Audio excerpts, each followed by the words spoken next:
Listen, honey, the world is crawling with faggots, but most of them are in hiding because they're afraid they'll get treated the way you did about an hour ago.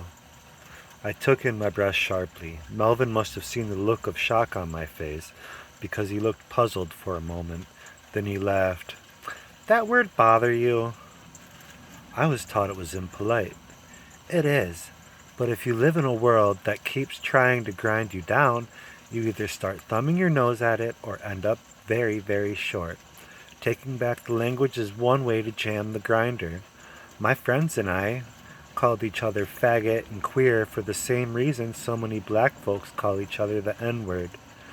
To take the words away from people who want to use them to hurt us. His eyes went dreamy for a moment. It was as if he was looking at something far away or deep inside. I walk and talk the way I do because I'm not going to let anyone else define me. I can turn it off whenever I want, you know. He moved in his seat. I couldn't begin to tell you exactly what changed, but he suddenly looked more masculine, less swishy. How did you do that? I asked. Protective coloration, he said with a smile. You learn to use it to get along in the world if you want. Only I got sick of living in the box the world prescribed. It was far too small to hold me, so I knocked down a few walls. Yeah, and look what happened. You ended up dead. They do like to keep us down, he said, stirring his coffee. Suddenly he smiled and looked more like himself again. Do you know the 3 gay fantasies? He asked. I don't think so, I said nervously. He looked at me. How old are you? 16. Skip the first 2, you're too young. It was number 3 that I wanted to tell you about anyway. We used to imagine what it would be like if every gay person in the country turned blue for a day. My eyes went wide. Why? So all the straights would have to stop imagining that they didn't know any gay people. They would find out that they had been surrounded by gays the whole time and survived the experience just fine, thank you. They'd have to face the fact that there are gay cops and gay farmers, gay teachers and gay soldiers, gay parents and gay kids. The hiding would finally have to stop. He looked at me for a moment. How would you like to have the sight? He asked. What? How would you like to have gaydar for a while? You might find it interesting. Does this count as a wish? I asked suspiciously. No, it's education. Comes under a different category. All right, I said, feeling a little nervous. Close your eyes, said Melvin. After I did as he requested, I felt him touch my eyelids lightly. My cheeks began to burn as I wondered if anyone else had seen. Okay, he said, open up, big boy, and see what the world is really like. I opened up my eyes and gasped. About a third of the people in the cafe, including the guy Melvin had winked at, were blue. Some were bright blue, some were deep blue, and some just had a bluish tint to them. Are you telling me all those people are gay? I whispered. To some degree or other. But so many of them? Well, this isn't a typical place, said Melvin. You told me the theater crowd hangs out around in here. He waved his hand grandly. Groups like that tend to have a higher percentage of gay people because we're so naturally artistic. He frowned. Of course, some bozos take a fact like that and decide that everyone doing theater is gay. Remember, 2/3 of the people you're seeing aren't blue. What about the different shades? I asked. It's an indicator of degree. The dark blue ones are pretty much exclusively queer, while the lighter blue ones are less committed, or maybe like you trying to make up their minds. I set it up so that you'll see at least a hint of blue on anyone who's had a gay experience. Come on, let's go for a walk. It was like seeing the world through new eyes. Most of the people looked just the same as always, of course. But Mr. L. Wayne, the fat guy who ran the grocery store, looked like a giant blueberry, which surprised me because he was married and had 3 kids. On the other hand, Mrs. Thorndyke, the librarian who everyone knew was a lesbian, didn't have a trace of blue on her.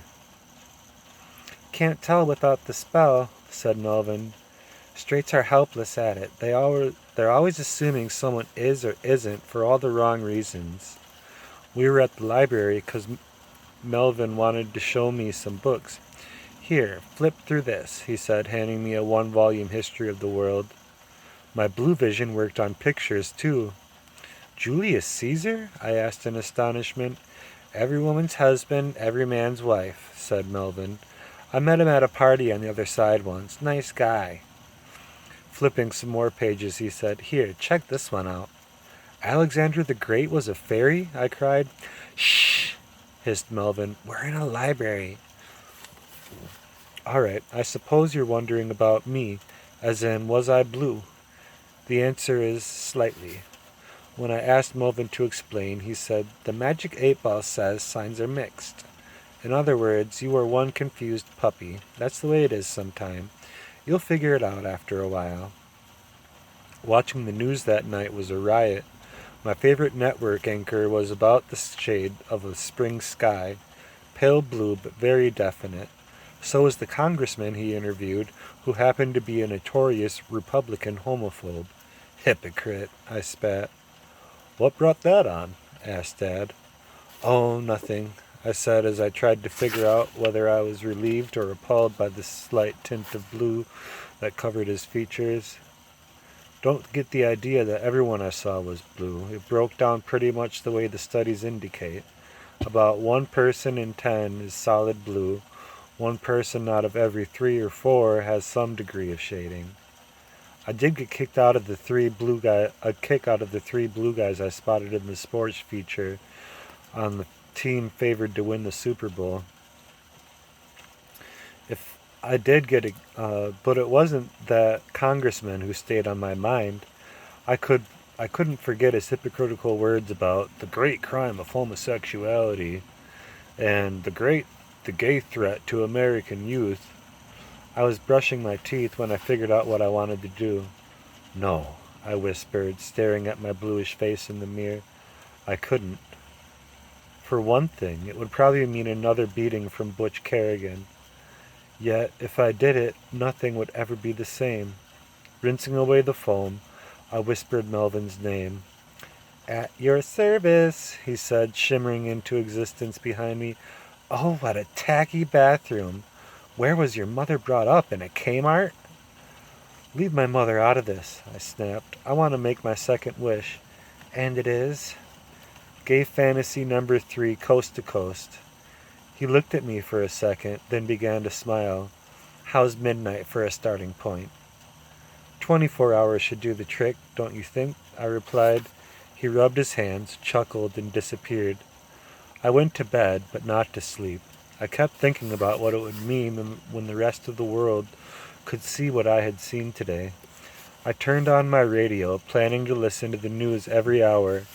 I had figured the first reports would come in on the 1 o'clock news, but I was wrong.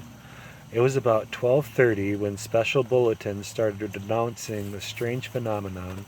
By 1 o'clock, every station I could pick up was on full alert. Thanks to the wonders of modern communication, it had become obvious in a matter of minutes that people were becoming blue from coast to coast.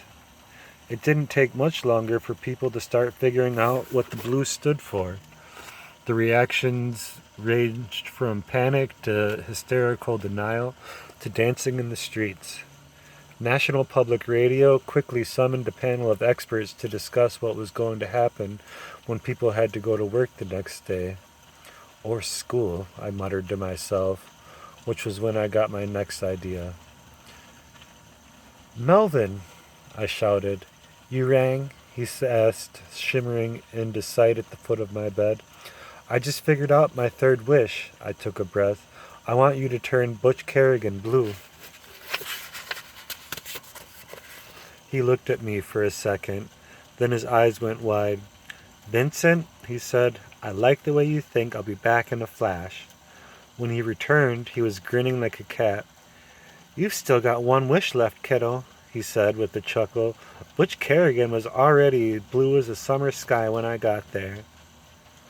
If I caused you any trouble with Blue Day, I'm sorry. but not much, because things are never going to be the same that it happened. Never. And my third wish? I've decided to save it for when I really need it. Maybe when I meet the girl of my dreams, or Prince Charming, whichever.